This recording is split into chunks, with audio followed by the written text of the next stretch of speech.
On bail to Delhi CM Arvind Kejriwal, JKNC Vice President Omar Abdullah congratulated Arvind. Coming out from jail is only through the court after all. This is a betrayal which was done to the people of Baramulla. They were told that they could bring anyone out through their vote. Nobody is released through votes. It is done only by the court.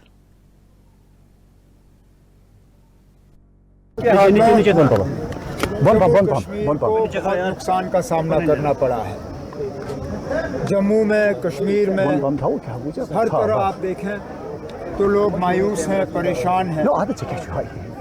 इस परेशानी से, इस मायूसी से बचने का एक ही तरीका है।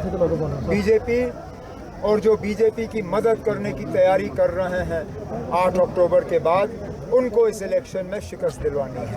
और उसके लिए प्री पोल अलायंस के तौर पे हमने अपने आप को लोगों के सामने पेश किया है, ये साबित करने के लिए कि हम ही लोग हैं जो बीजेपी के साथ मिलकर हुकूमत बनाने के लिए तैयार नहीं हैं। बाकी किसी न किसी रूप में बीजेपी की मदद करने के लिए मैदान में उतरे हुए हैं।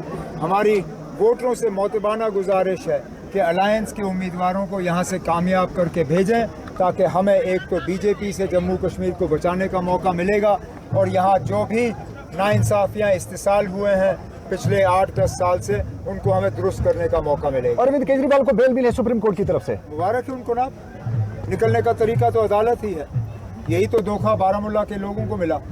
बारामूला के लोगों को कहा गया था कि वोट के जरिए आप किसी को निकाल सकते हो। वोट के जरिए कोई नहीं निकलता ना, निकलते हैं तो सिर्फ अदालत के जरिए।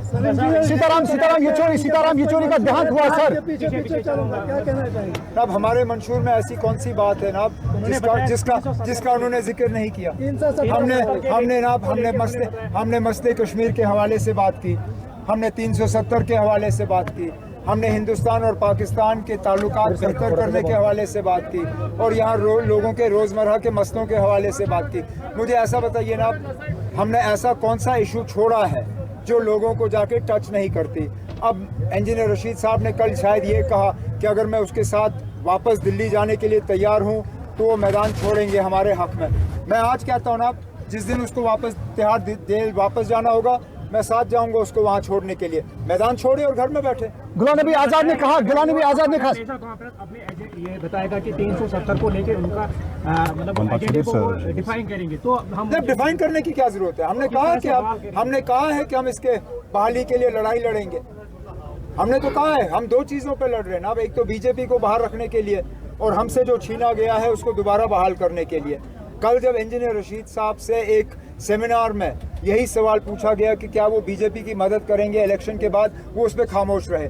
वो खुल के क्यों नहीं कहते हैं ना कि हर किसी सूरत में भी वो बीजेपी की मदद जो है इलेक्शन के बाद नहीं करेंगे। गुलाम नबी आजाद ने कहा कि इंडिपेंडेंट कैंडिडेट को वोट देना चाहिए। गुलाम नबी आजाद ने कहा कि इंडिपेंडेंट कैंडिडेट को